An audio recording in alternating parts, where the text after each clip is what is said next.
Boa noite, bem-vindas e bem-vindos a mais uma quarentena ao vivo, da quarentena climática, do Climáximo e da greve climática estudantil. Hoje temos connosco a Anabela Lemos. Se quiseres podes mostrar só um bocadinho a tua câmera, Anabela.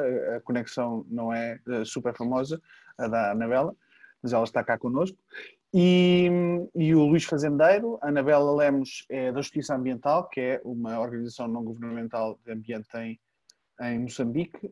O Luís Fazendeiro é investigador em alterações climáticas, também é doutorado em Física. E hoje vamos também, nesta semana em que vão ser as iniciativas da Galp Must Fall, vamos falar, primeiro, aproveitar o facto que temos aqui a Anabela para falarmos sobre como é que está a situação em Moçambique, a situação em geral, sobre a crise do coronavírus, crise social e também ainda o rescaldo das catástrofes do ano passado, de Pemba, da Beira, e também sobre os contratos ainda em vigor da Galp na bacia do Rovuma, como é que está o processo de desenvolvimento nesta altura. Imaginamos provavelmente parado, mas com notícias, e depois vamos falar um bocadinho mais, eu e o Luís, sobre a crise do petróleo, sobre o petróleo estar com preço negativo durante 2 dias consecutivos nos Estados Unidos, mas haver uma queda em geral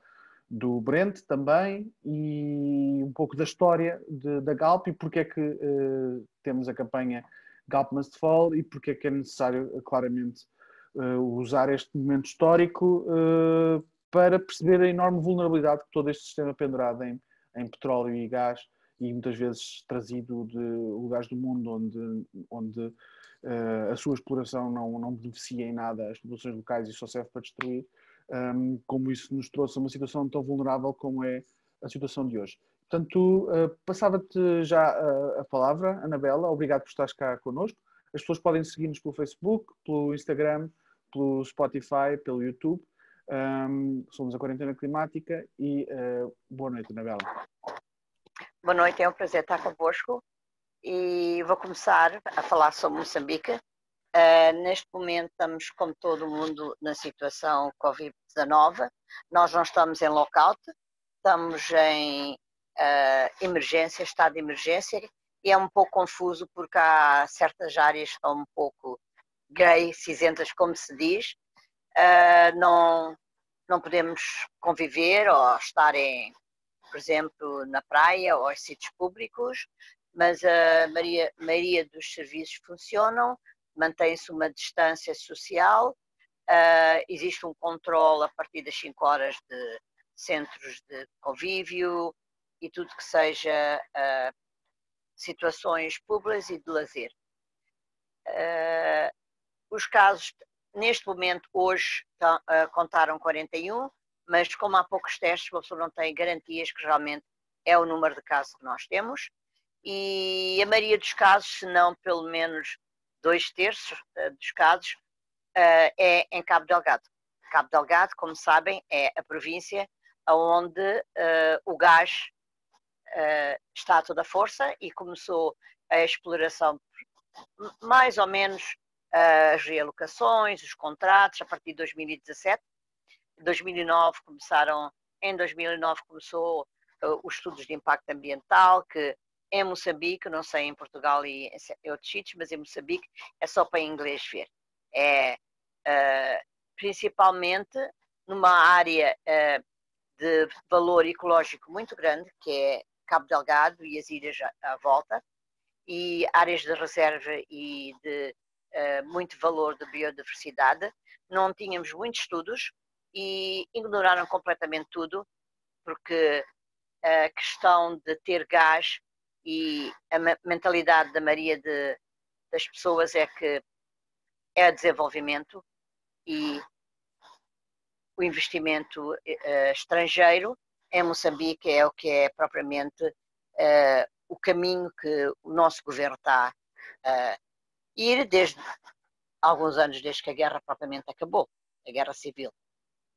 Então o gás começou os estudos, as realocações, e como já estávamos à espera, começaram a haver muitos problemas com as comunidades, porque pela lei da terra em Moçambique, as comunidades têm que dar o aval, têm que autorizar, mas as consultas são feitas com pouca informação, propriamente são impostas. Não há o direito de dizer que não, não há o direito de não quererem. Chegam, regra geral, as companhias chegam com o governo e as comunidades são obrigadas a aceitar e a tentarem, no mínimo, exigirem as melhores condições possíveis. Pescadores perderam o acesso ao mar para pescar, camponeses que perderam as suas terras com promessas de que iam dar, até hoje ainda não receberam, e depois há muita confusão, porque são muitas companhias envolvidas. É Algap, é Eni, é Anadarko, é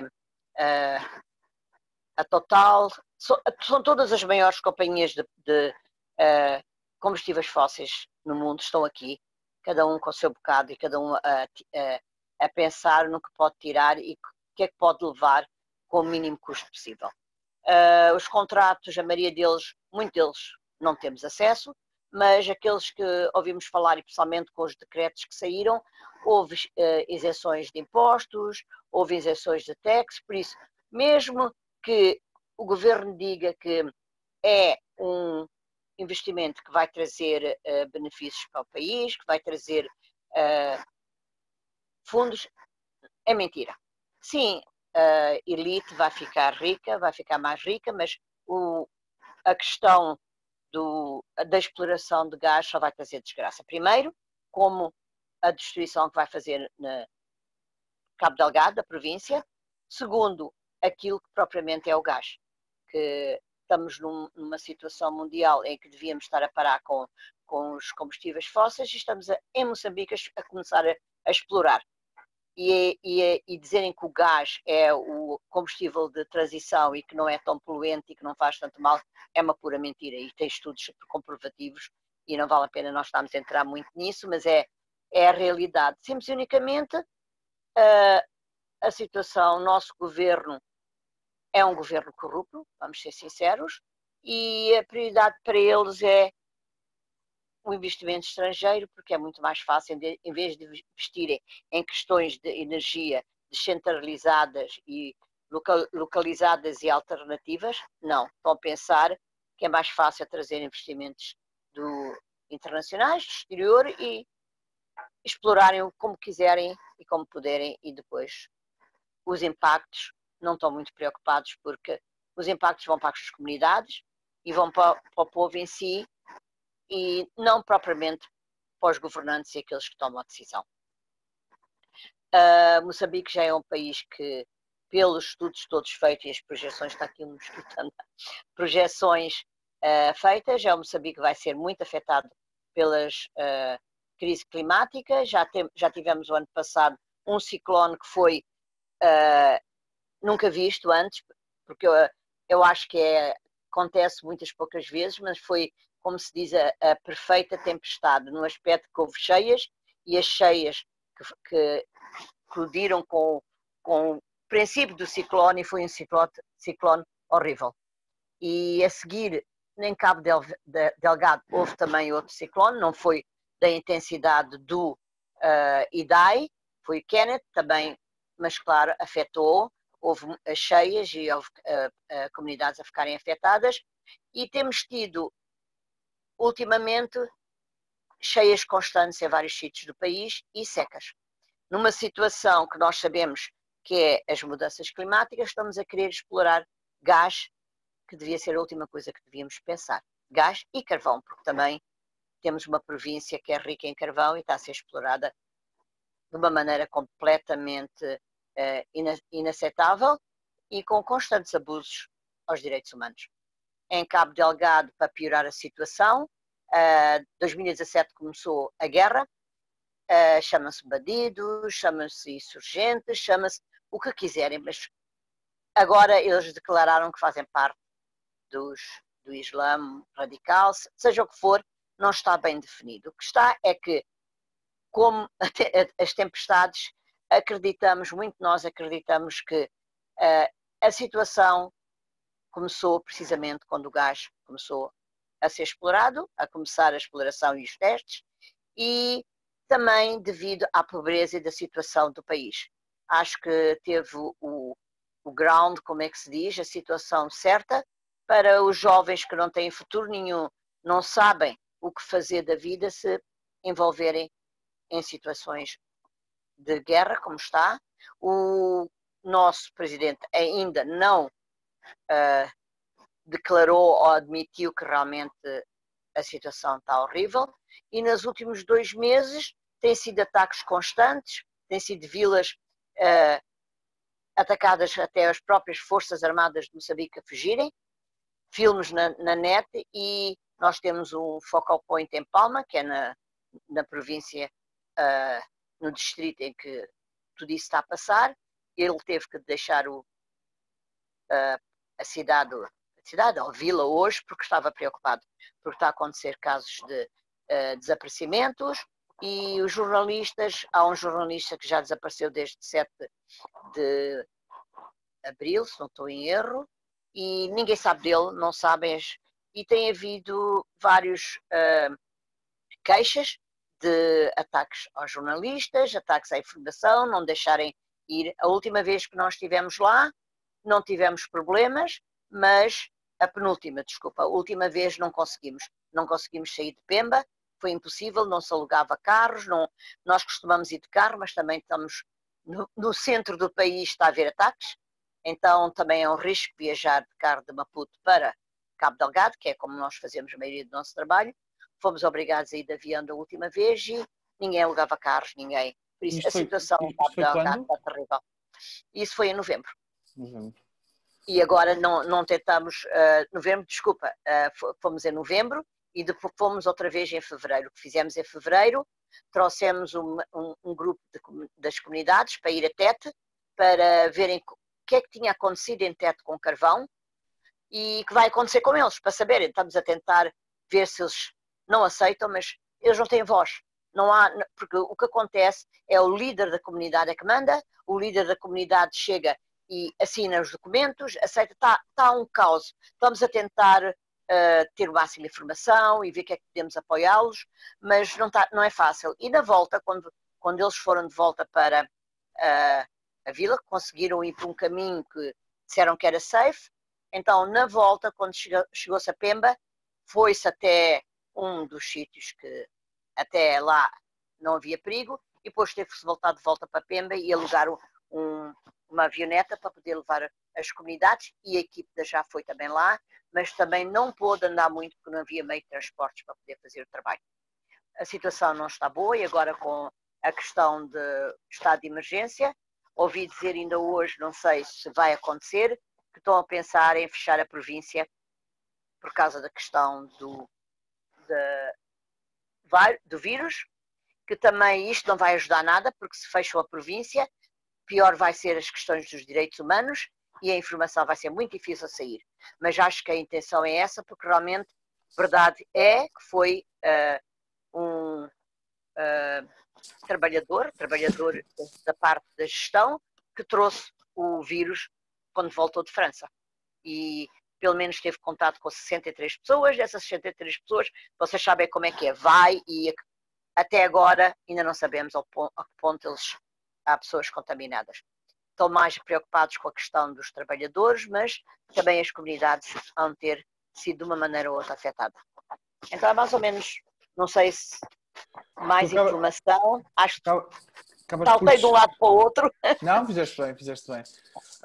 Isto acaba por ser um bocadinho aquilo que líamos há muitos anos sobre como é que a crise climática se junta e magnifica as outras crises, crises sociais, crises políticas, e vão construindo sobre tragédias outros problemas e vai-se reforçando sempre, e como é também infelizmente muito frequente historicamente, aqueles que estão por baixo, aqueles que têm menos posse, aqueles que têm menos meios, são claramente aqueles que são mais espezinhados, e depois do ano trágico que foi o ano passado, parece que este ano a coisa não está a melhorar de todo, e muitas vezes os governos ou não querem fazer ou não conseguem fazer, e realmente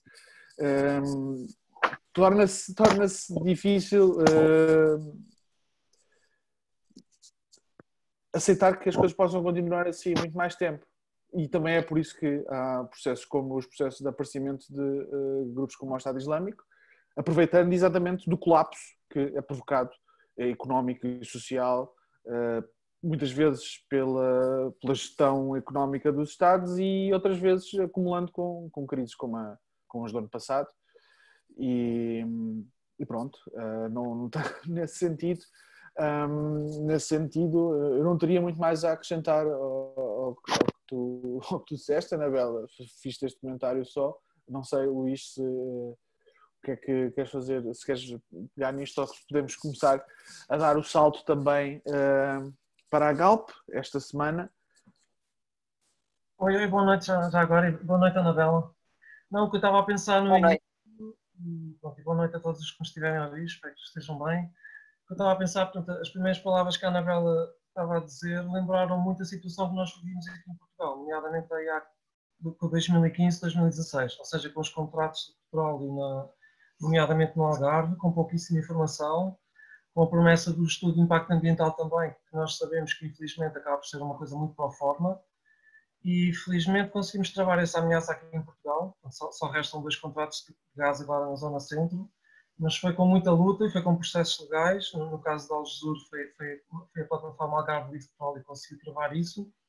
Mas a razão também por como estou a lembrar isso é que há aqui um elemento comum. A Galp estava nestes contratos também aqui na costa alentejana, não conseguiu, foi obrigada a desistir, portanto, nomeadamente devido a questões legais, foi travada. Tinha o apoio do governo, tinha o apoio da elite económica e política, mas teve de desistir. Só que, entretanto, vira-se para Moçambique, vira-se para o Brasil e para outros países, onde, de repente, a capacidade das populações de resistirem está muito, muito mais danificada. E portanto, isso acho que é uma coisa super interessante a observar.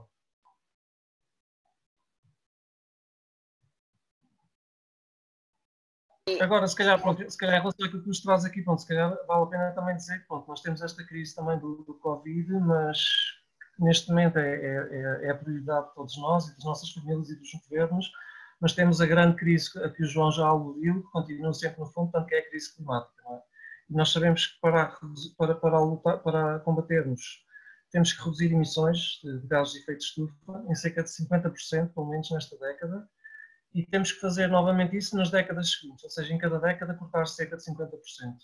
Sendo as indústrias de combustíveis fósseis as grandes poluidoras do planeta, portanto, responsáveis pela esmagadora maioria dos combustíveis fósseis, esta realidade é, no fundo, quase um decreto de morte à indústria petrolífera.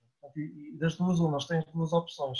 Ou apresentam realmente um plano de conversão e mostram que estão realmente às energias renováveis, ou então vão ter que simplesmente abandonar a arena económica e da energia.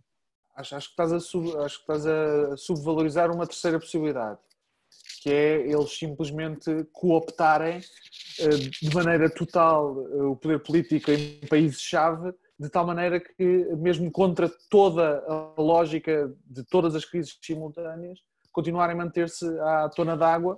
Eu vi um artigo, uma coisa assim meio cómica esta semana, que foi que se o preço do barril continuasse a baixar ainda mais, a ExxonMobil ia ter que pôr alguns dos congressistas dos Estados Unidos em layoff. Oh. Mas pronto, eu acho que apesar de tudo, essa terceira opção não é assim tão implausível, porque eu acho que é o que está a desenhar, por exemplo, nos Estados Unidos. De todo, isso aí tens completa razão. Portanto, é uma opção extremamente provável e que acho que compete a nós todos realmente eliminarmos. Agora também um bocadinho da história, porque é que isto aconteceu esta semana, não é? E é um dos modos também da conversa. Portanto, nós temos realmente uma crise da procura devido ao vírus, não é? E, portanto, há uma quebra brutal dos serviços, dos transportes, da aviação. E, portanto, neste momento estima-se que a procura de petróleo tenha caído em cerca de 30%, não é? Cerca de 30 milhões de barris por dia, que realmente um valor muito, muito, muito difícil para a indústria de lidar com. Entretanto, no meio disso, estamos também a meio de uma guerra de preços, nomeadamente entre os países da OPEC, em que a Arábia Saudita será o líder mais ou menos do grupo, mas também com a Rússia, que é o chamado OPEC+, muitas vezes é o principal país também que entra nessas negociações. sendo que ambos têm também um interesse comum, que era preferência tentar acabar com a indústria do gás e do petróleo de xisto nos Estados Unidos. Portanto, para quem não sabe muito sobre este assunto, os Estados Unidos, nesta última década, passou a tornar-se o maior produtor mundial de gás e petróleo, ultrapassaram mesmo a Arábia Saudita, a Argélia, Catar, a Rússia, e fizeram sobretudo à custa do chamado fracking, portanto, do gás e petróleo de xisto, que é realmente uma indústria que tem impactos ambientais muito avassaladores. Portanto, já não é só uma questão dos impactos que o petróleo tem, mesmo as reservas convencionais, é depois todos os impactos extras, nomeadamente as fugas de metano que advêm dessa atividade.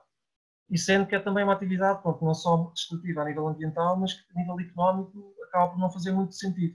Ou seja, a única maneira que aquelas companhias conseguiram realmente triunfar é estarem cheias de dívida, portanto, precisam de preços de petróleo extremamente altos, da casa dos 40 a 50 dólares por barril.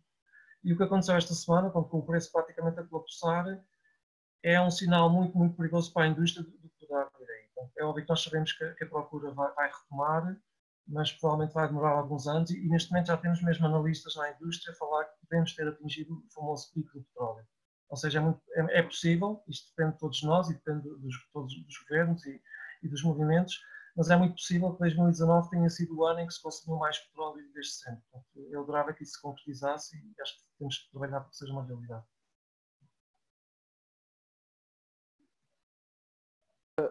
Sendo que é importante, nós temos estado a acompanhar desde no último mês e meio, temos estado a fazer transmissões e fazendo vários debates e articulações, que mesmo os cortes de emissões que existiram até agora, sendo obviamente muito mais interessantes do que manter a reta ascendente, que era aquilo que vinha acontecendo nas últimas décadas, não chegam. Quer dizer, a previsão que existe até ao final do ano, da OCDE e do FMI, que saiu a semana passada, aponta-nos para um corte de emissões global de 5,5%. Sendo que nós precisamos, no mínimo, de 7,5% por ano até 2030. E, obviamente, isto é para atingir a margem de segurança mínima. Não contando com uma enorme sobreavaliação que existe da capacidade de retirar dióxido de carbono da atmosfera de floresta, por parte das florestas, dos solos, da agricultura, etc. E neste espaço, estes preços negativos, eu tenho tido várias conversas e vários comentários sobre isto. Uma coisa bastante frequente que dizem é mas isto vai ser uma excelente oportunidade para investir em fósseis e reduzir os investimentos em renováveis. Primeiro, eu acho que nós nunca devemos ceder a uma lógica de escolhas políticas com base em retornos de investimento de curto prazo, com base em operações mercantis. Especialmente quando estamos a falar de uma necessidade de corte de emissões de gases com efeito de estufa que não é relativa ou relativizável. Ela não tem que acontecer porque é rentável. Ela tem que acontecer porque é necessário, imperativamente, cortar os gases com efeito de estufa. Não é porque dê mais dinheiro ou dê menos dinheiro. Portanto, essa lógica, pelo menos eu tenho argumentado bastante, que não deve fazer parte das nossas reflexões, porque isso levar-nos-ia sempre a um beco sem saída de estarmos a defender é só mais negócios. Por outro lado, tem-me sido dito que isto é um pequeno soluço e que vai melhorar.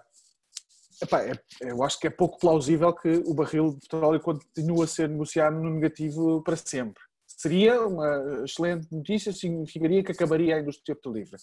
Mas a verdade é que só este corte, esta redução drástica de preços, e neste momento até por ter esgotado a capacidade de armazenamento em vários sítios, ter que se começar a parar de produzir, isto significa numa indústria como nos Estados Unidos que há poços que vão ser fechados e que provavelmente não poderão ser reabertos. O custo do investimento da reabertura, quando é sequer viável, porque às vezes não é, nesta circunstância e em particular com o fracking, significa que vai haver centenas, provavelmente milhares de empresas. Não estamos a falar das ExxonMobil e das Chevron, mas estamos a falar de outras empresas americanas que vão colapsar e com elas vários investidores e hedge funds e fundos privados que nos dizem que nos últimos anos investiram massivamente em combustíveis fósseis.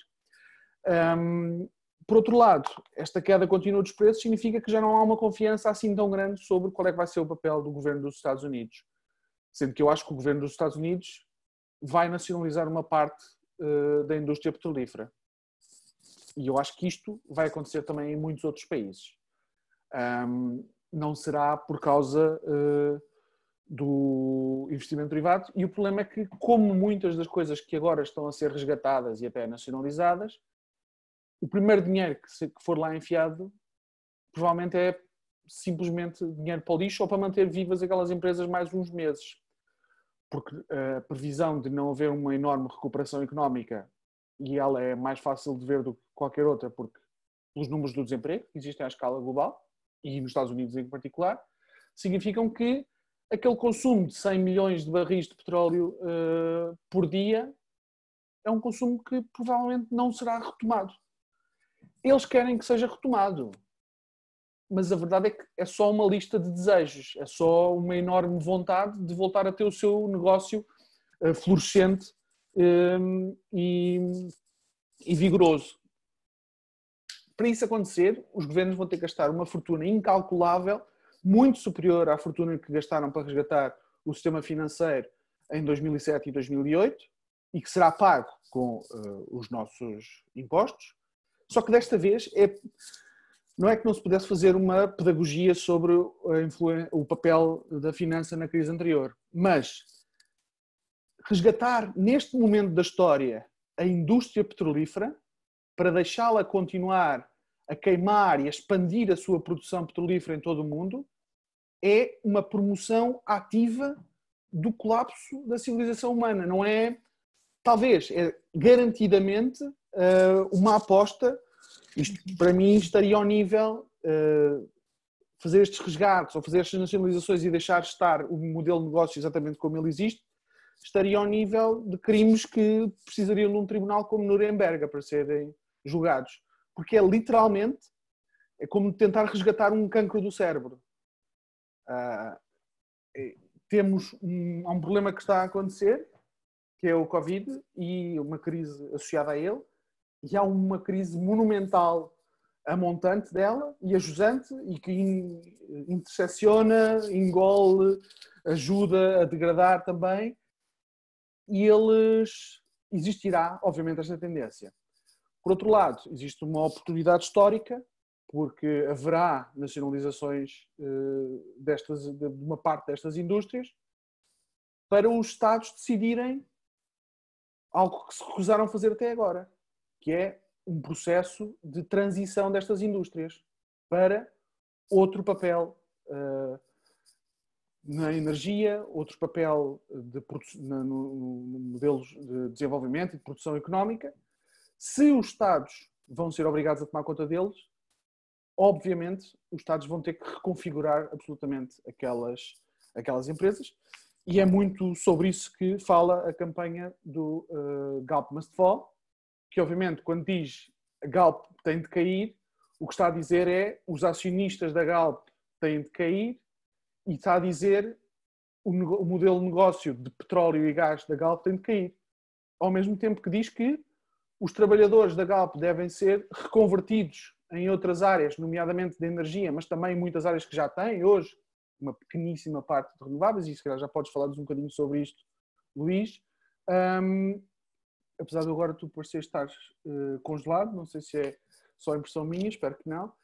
E também as partes de logística e de distribuição, que naturalmente precisarão continuar a ser feitas. E Luís, eu não sei se eu vejo-te congelado. Tu estás não congelado, Luís?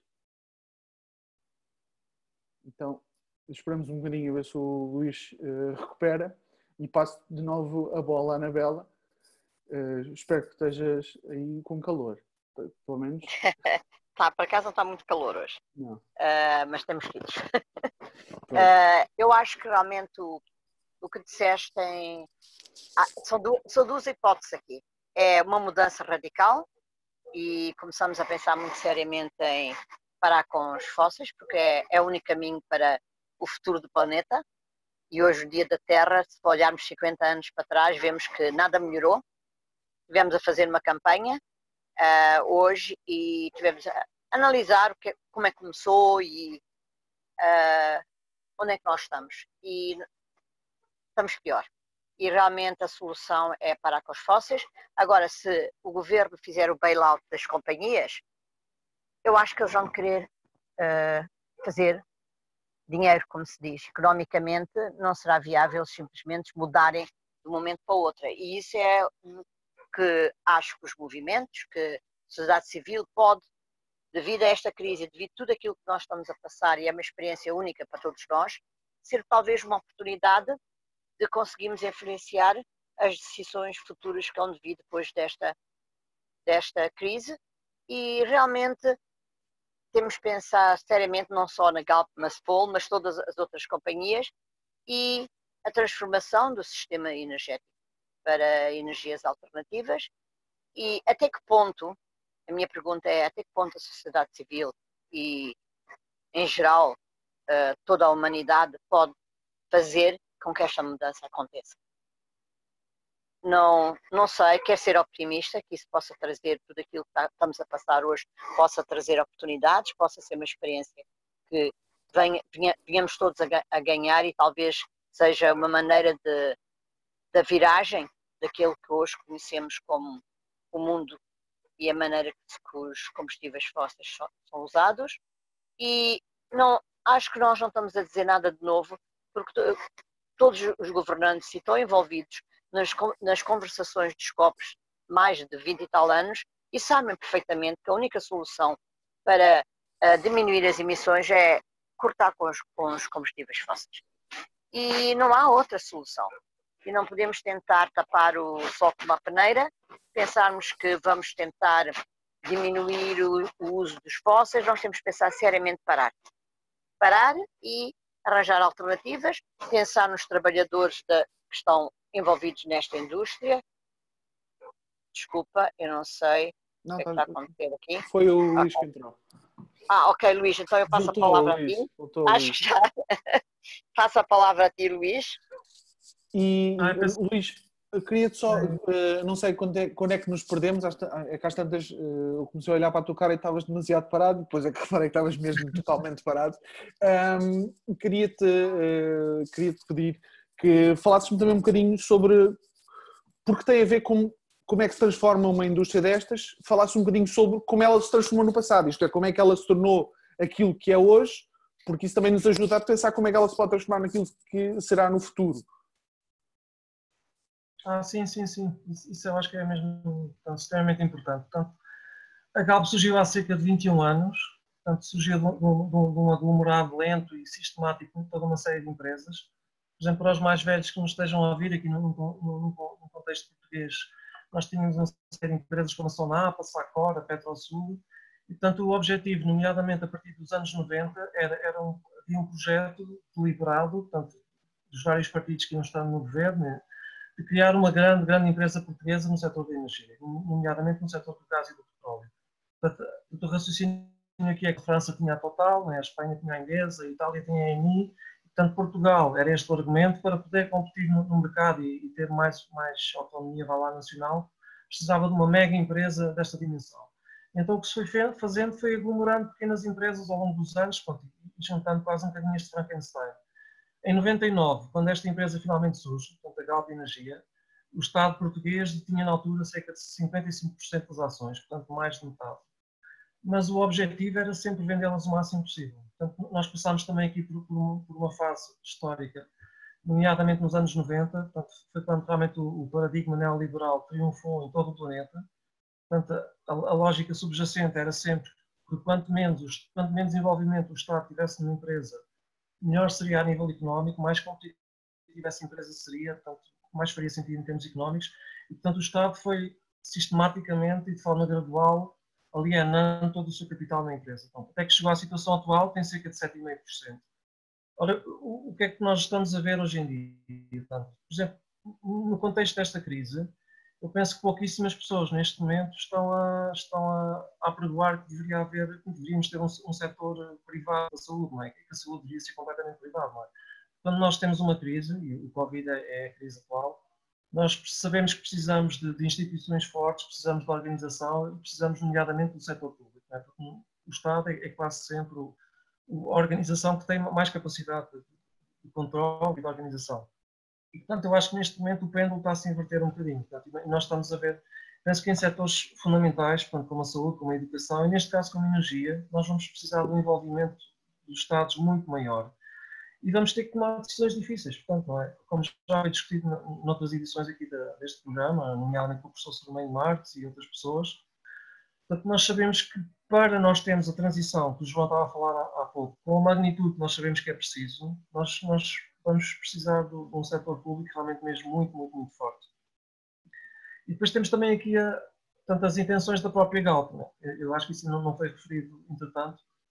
Quando eles foram forçados a abandonar o projeto de Algesur em 2018, em outubro, a Galp anunciou publicamente que iria concentrar-se em energias renováveis, em eficiência energética e sustentabilidade.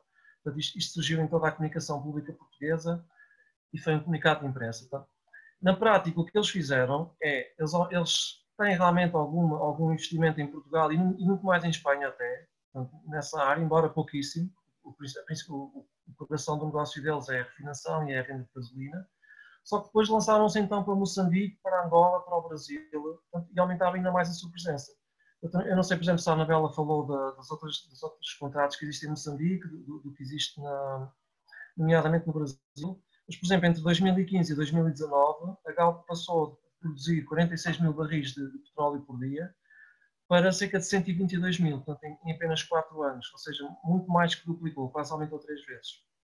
Este ano, em fevereiro, eles anunciaram em Londres, numa grande operação de relações públicas, que portanto, estavam a proceder a uma certa reestruturação da empresa e que o plano deles para a próxima década é não a transição energética, como o João estava a falar, ou o corte de emissões, mas é simplesmente duplicar a sua produção de gás e de petróleo. Portanto, isto numa altura em que nós sabemos que entre 85% a 90% de todos os combustíveis fósseis já existentes não vão poder ser utilizados. Portanto, e é aquilo que o João estava a falar há pouco, realmente, é que a única maneira que estas empresas vão ter de conseguir prolongar o seu modelo de negócio atual é mesmo se os Estados, portanto, forem coniventes com eles e utilizarem, nomeadamente, táticas de força e de intimidação, como estamos a ver em Moçambique. Portanto, é um bocadinho isso.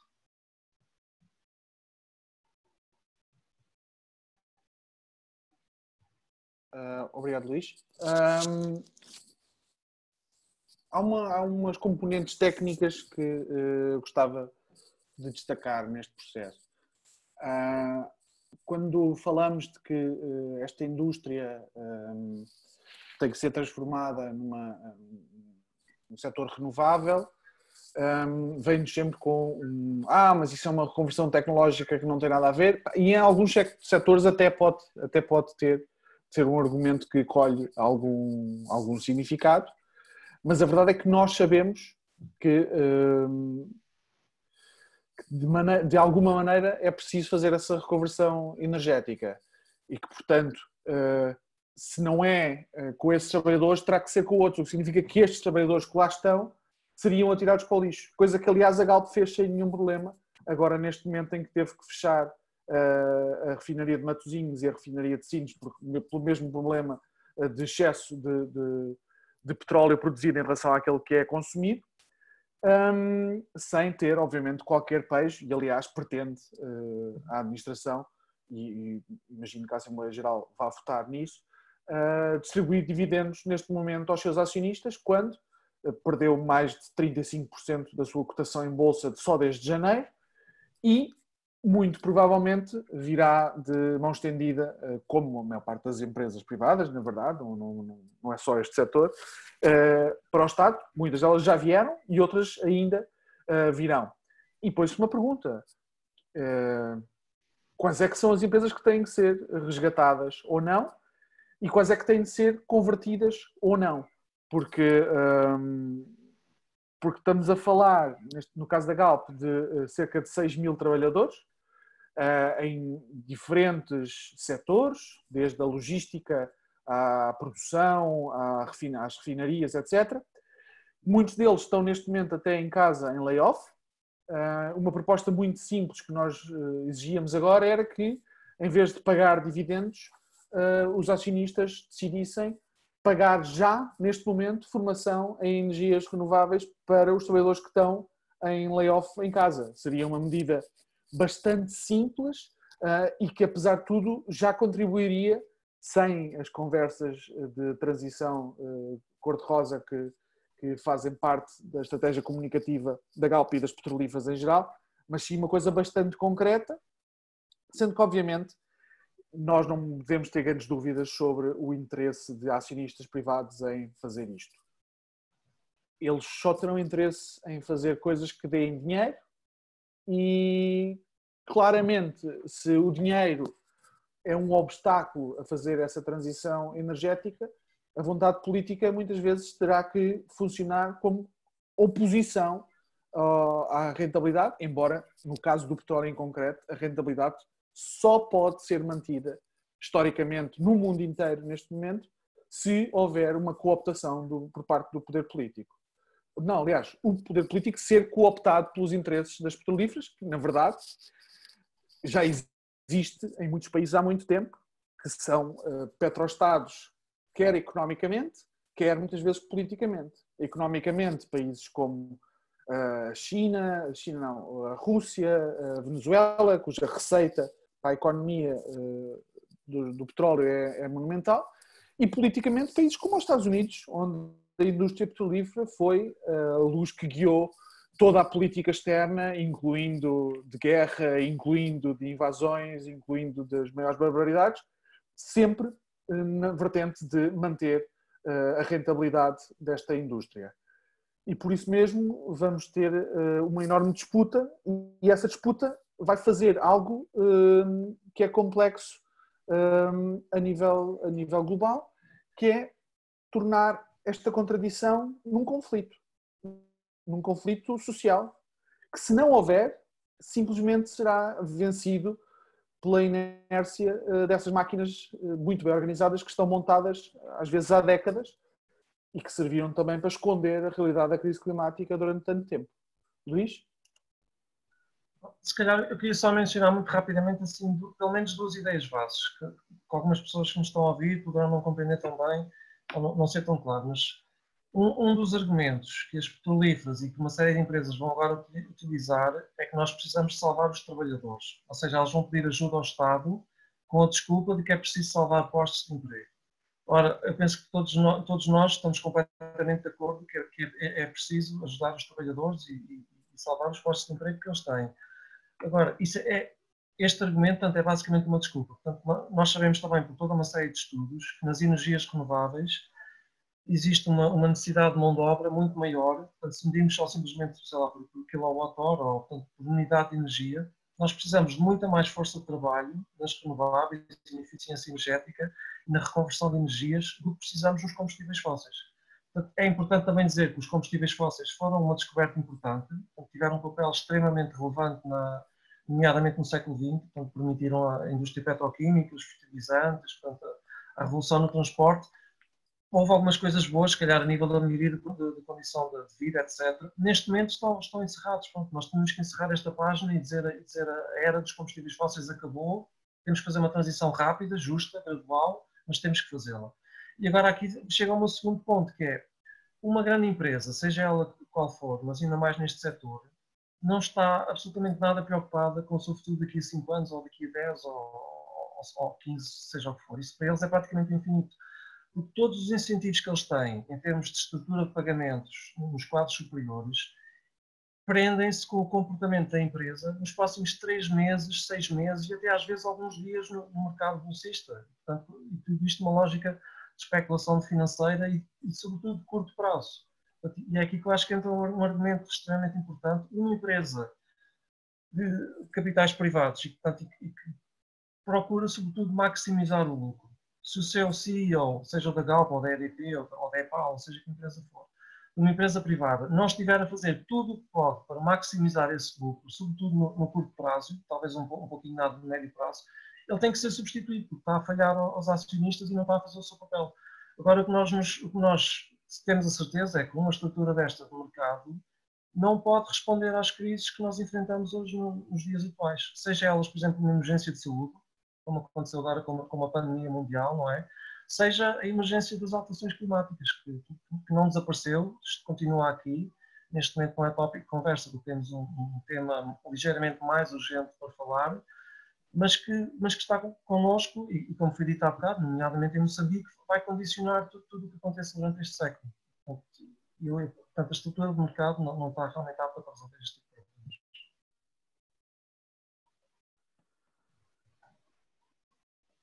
Não sei se a Anabela quer comentar. Eu só gostava de comentar, falando na questão das empresas e o layout dos trabalhadores e o pagamento dos shareholders. Eu acho que as empresas deviam, principalmente no mundo atual que vivemos, deviam ser responsáveis para ter reservas que possam lidar com situações que possam aparecer, como neste caso. E não acho correto que eles paguem enormes quantias aos shareholders e depois peçam ao governo para fazer o bailout, quando o governo devia fazer bailout aos trabalhadores e às pessoas e a questão de saúde. Eu acho que não é correto. E enquanto continuarmos a fazer, apoiar as empresas e a tentá-las recuperar daquilo que elas próprias provocaram, eu acho que nunca vamos chegar a sítio nenhum. E é aí que eu acho que deve haver um momento em que deve-se começar, o governo deve começar a pensar bem e ver quais são as prioridades do Estado, o que é que realmente é um Estado, e ver até que ponto vão apoiar a empresa ou vão apoiar os trabalhadores. Eu acho que isso é uma discussão que deve-se ter e que deve-se pensar muito, porque em 2008 aconteceu a mesma coisa, foram bailouts as companhias, os bancos e tudo, e estamos outra vez na mesma situação. A experiência que houve naquela altura devia ser o suficiente para as companhias pensarem em ter as reservas para em caso acontecer alguma coisa. E neste caso é um vírus, é uma coisa de saúde que deviam estar preocupados e não a preocupação deles. Claro, as empresas estão aqui para fazer dinheiro e para fazer profit, não estamos a duvidar disso, mas há alturas que é demais. Há alturas que chega a um ponto que vai acima de qualquer direito humano. E aí é quando eu penso que devia parar. E a questão crise climática, sim, estamos numa crise de Covid-19, é horrível, mas a crise climática também é tão grave como isso. E com o Acordo de Paris, se forem ver bem, as emissões aumentaram. E e enquanto houver países como Moçambique e outros países igual a nós que têm reservas, eles não vão parar. E aí é que é o problema. E nós sabemos, eu não tenho aqui os gráficos, mas temos estudos e gráficos internacionalmente que provam que todas as reservas que existem no mundo não podem ser exploradas. Porque se forem exploradas, as emissões vão subir e não vai ser possível viver, principalmente no hemisfério sul. Então nós temos que começar a priorizar, pelo menos, esses assuntos, porque eu acho que é realmente importante. Nós não estamos aqui a falar de crise como se fosse algo que vai passar, não vai passar enquanto os combustíveis fósseis continuarem a ser explorados, não vai passar enquanto as companhias não realizarem que não podem continuar a explorar e produzir combustíveis fósseis. Então tem que começar a haver uma solução para a mudança, e acho que nesta crise seria uma boa oportunidade para os governos pararem e pensarem realmente o que é que podem para ajudar essa mudança. E não bailout, ou se nacionalizarem as companhias, vai até ser pior, porque aí os governos, são os Estados. Não sei, acho que dependerá muito de Estado para Estado. É verdade. E também da dependência, como tu disseste, que eu sei que há muitos Estados que dependem do petróleo, o Equador e muitos outros que dependem, e para eles é o petróleo que investem na educação e na saúde. Há outros que não, é as companhias, por isso também é muito relativo, mas que não é solução bailout das companhias de petróleo, porque é algo que deve ser uma oportunidade para a mudança. É a nossa maneira de pensar, muitos de nós ambientalistas, não é? Porque achamos que realmente Nós não vamos a temos caminho. Claro. E, como eu disse, desde Paris, do Acordo de Paris, não houve obrigações nenhumas, foi tudo falado, todos os governos prometeram-se e as promessas não estão a ser cumpridas, porque não existe absolutamente nada assinado e obrigatório que obriga a diminuição. E as emissões estão a subir. De Paris para agora subiram. E não vai diminuir, não acredito, enquanto não houver algo muito drástico que obriga a mudar. Talvez esteja assim um bocado... Eu acho que... Desculpa. Desculpa eu. Eu li um artigo há pouco tempo atrás de um professor austríaco que dizia que a maior prova de que o Acordo de Paris não tinha servido para nada era o facto de, no dia a seguir à assinatura do Acordo de Paris, o estoque das petrolíferas não tivesse caído a pico, as ações. Porque isso deu-lhes, quer dizer, o Acordo de Paris era, na verdade, foi uma garantia de segurança a estas organizações de que o seu modelo de negócio não seria, no essencial, tocado. E, portanto, apesar de toda a estratégia teatral do Trump, sair do Acordo de Paris, etc., era absolutamente irrelevante. Ele podia estar no Acordo de Paris e fazer absolutamente nada, mas ele precisava era daquela retórica para agradar à sua base política. E nós temos um problema claro de modelo económico e provavelmente dificilmente conseguimos resolver este problema sem lidar com esse problema infraestrutural de modelo económico. Não existe capitalismo sem crescimento económico permanente e eles não sabem crescer sem combustíveis fósseis. Até hoje, a história da indústria capitalista tem como sangue os combustíveis fósseis. Um monopólio facilmente apropriável que permite concentrar energia em muito poucos proprietários, razão, aliás, pela qual com os petrolíferos e o carvão sempre cooptaram o desenvolvimento de outras formas de energia, algumas delas eminentemente mais democráticas, nomeadamente o sol e o vento, mas não tendo eles qualquer resposta, como é um modelo tão absoluto, quando posto perante a própria questão de poder ou não continuar, ele não tem nenhuma resposta. Portanto, a única resposta é continuar. Isso significa que estamos neste momento num momento de contradição máxima, estamos ao mesmo tempo num momento em que está a haver a única maneira de haver cortes de emissões drástico em capitalismo é com uma enorme crise económica. É choque, só sabe lidar com choques, portanto não tem nenhuma possibilidade real de conseguir reconverter-se num modelo que passa a respeitar os limites físicos que existem. E como permite-se embarcar e até criar doutrina científica à volta da ideia de crescimento permanente num espaço infinito, num espaço finito, desobedece às leis da física a partir de truques linguísticos. E, portanto, com a base, controlando o discurso público, controlando o debate público, cria sempre a ideia de que não há alternativas. E é sempre aí, nessa capacidade de esgotar a imaginação e na capacidade de esgotar a nossa visão crítica coletiva, que vai ganhando. Por isso mesmo é que quando nós falamos de que a Galp tem de cair, e o que estamos a dizer claramente é que a Galp tem que ser nacionalizada e os trabalhadores têm de ser reconvertidos, há uma enorme desconfiança até por parte dos trabalhadores. Porque há um momento em que a teoria do vestir a camisola para defender a empresa, os trabalhadores até às tantas estão enganados o suficiente para achar que os interesses deles coincidem com os interesses dos acionistas. O que até pode acontecer num momento muito temporário. mas no longo prazo, nunca. Os lucros daqueles acionistas são o trabalho daqueles trabalhadores. E viu-se como está esta circunstância agora, que sem nenhum problema despedem trabalhadores e ao mesmo tempo distribuem dividendos. Mas isto não é uma novidade histórica, isto é uma constante dos últimos 200 anos.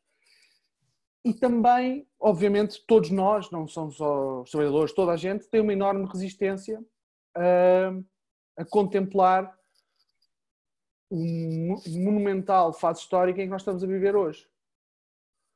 Em que as coisas vão necessariamente ter de mudar. E ou nós as mudamos para conseguirmos ter um espaço físico e social de sobrevivência, ou o clima vai mudar tudo contra nós, sem nenhuma contemplação, algo que já está a acontecer. E, aliás, a tua intervenção inicial, Anabela, aponta exatamente neste sentido. Não estamos a falar de nacionalizar a Galp e outras indústrias porque é giro. Estamos a falar porque é um passo necessário para que elas sejam transformadas em algo mais do que uma máquina que tem como efeito secundário principal destruir a viabilidade da civilização humana, as bases materiais que são um clima estável, além de outros impactos ambientais. E, portanto, obviamente temos aqui um processo complexo que vai durar a próxima década, espero que as outras a seguir também, porque mesmo se conseguirmos fazer esse corte radical, a verdade é que, a partir de agora, a nossa tarefa enquanto seres humanos que vivem neste planeta, em grande medida vai ter que ser recuperarmos a destruição toda que andámos a causar nos últimos séculos. Mas isso também não é necessariamente um problema. Nós podemos ter como missão tomar conta de um espaço tão amplo, tão rico, tão interessante como é o planeta Terra, até pode ser bastante entusiasmante para muita gente. Obviamente não responde a muitos anseios de acumulação permanente de riqueza, mesmo que seja inútil.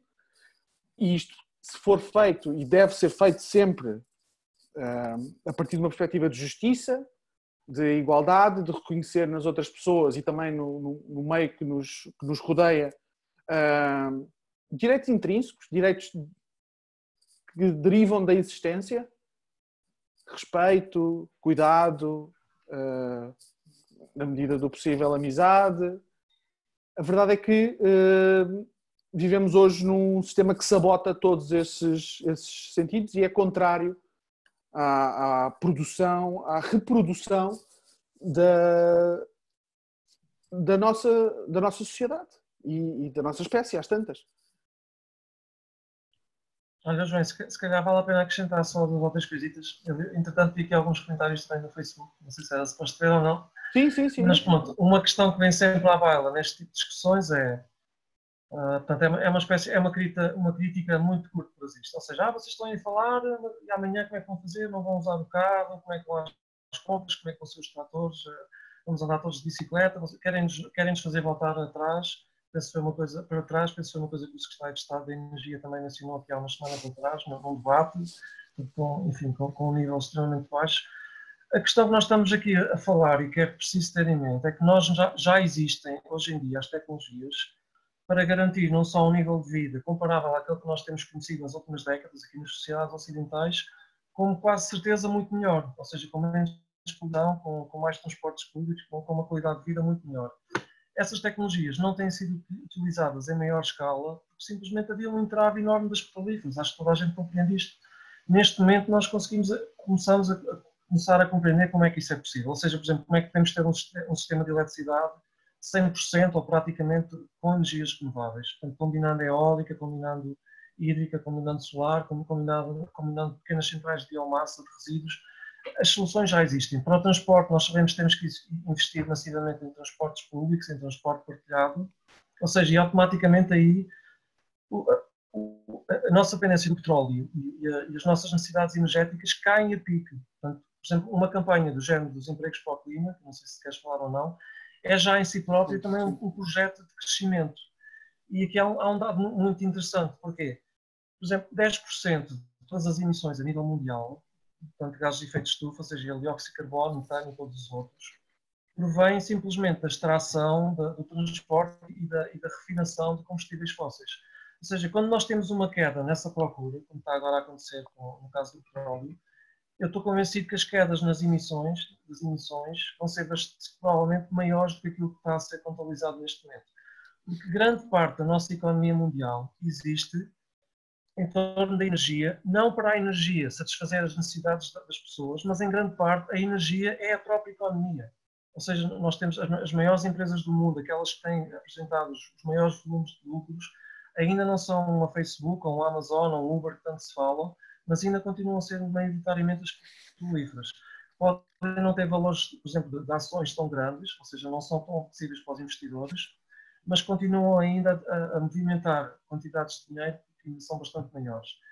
E isto, neste momento, é simplesmente, sobretudo, uma escolha política e eu acho que tem muito a ver, se calhar, com a falta de imaginação que nós temos neste momento enquanto sociedade.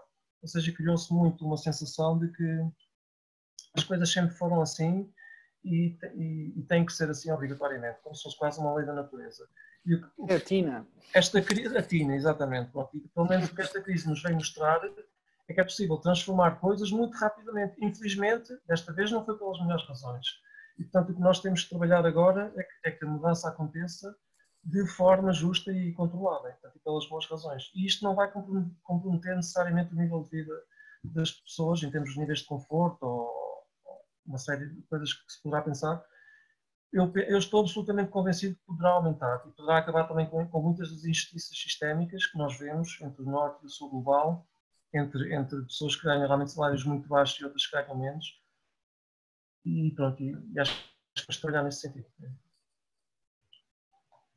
Anabela, eu acho que nós estamos quase a terminar.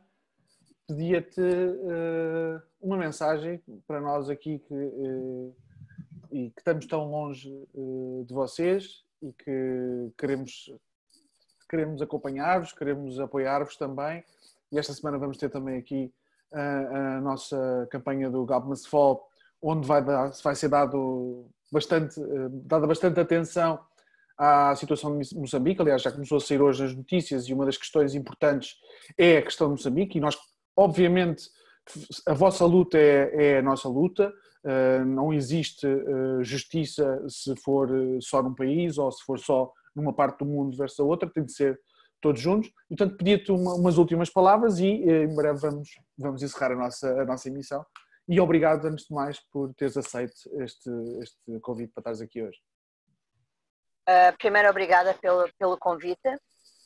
Sim, a nossa luta é a luta de todos e queria só terminar com um comentário que eu sei que é difícil, não vamos pensar que é fácil uma mudança, mas a realidade é uma mudança de sistema para tudo aquilo que nós queremos para que haja futuro neste planeta. Tem que haver uma mudança de sistema em que as pessoas e o planeta esteja acima de qualquer ganho humano.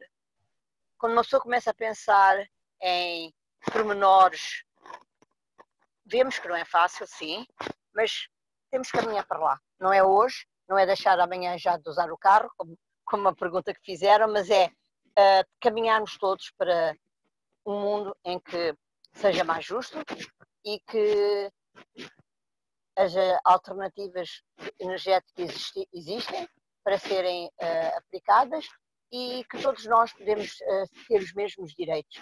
Somos todos seres humanos e eu acho que vivemos num mundo muito injusto e nitidamente com esta crise estamos a ver.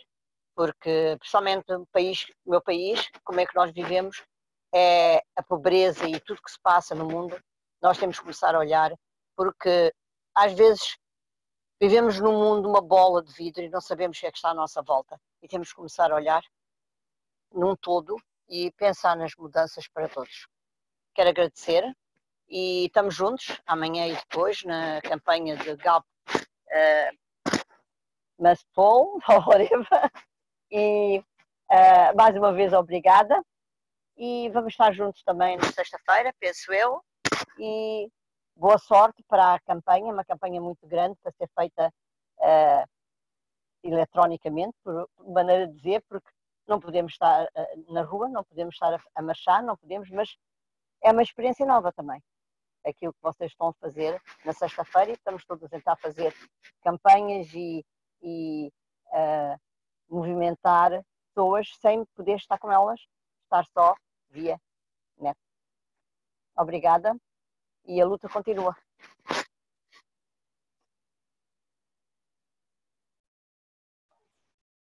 Luís, também só umas palavrinhas tuas e vamos fechar aqui a emissão por hoje. Sim, últimas palavras, já queria só agradecer e nomeadamente mandar um beijinho também para a Anabela e para Moçambique e dizer que é sempre muito, muito inspirador quando nós ouvimos tanto o relato de ativistas, sobretudo de países com muito mais dificuldades. Portanto, e quem tiver a ouvir isto, por favor, eu espero que seja inspirador e que nós aqui, seja em Portugal, seja na Europa, temos pouquíssimas dificuldades. Portanto, mesmo para protestar, temos muita mais facilidade em termos de direitos de expressão e de liberdade, etc. E acho que devemos tentar aproveitar. Quando estamos a ver ativistas a ser mortos praticamente todos os dias, seja na América do Sul, seja em muitas partes da África, acho que nós temos aqui uma enorme responsabilidade para tentar fazer tudo o que podemos para criar um mundo melhor. Então, neste momento nós já sabemos que é possível e não podemos abandonar. É isso, obrigado. E também não vou acrescentar mais nada. Podem continuar a seguir-nos esta semana na hashtag Galp Must Fall ou também a hashtag Galp Tem de Cair. Vai haver uma série de iniciativas na próxima sexta-feira, antes de começar a Assembleia Geral da Galp, durante a Assembleia Geral da Galp e depois da Assembleia Geral da Galp. Estaremos em várias plataformas diferentes. E também continua a quarentena climática.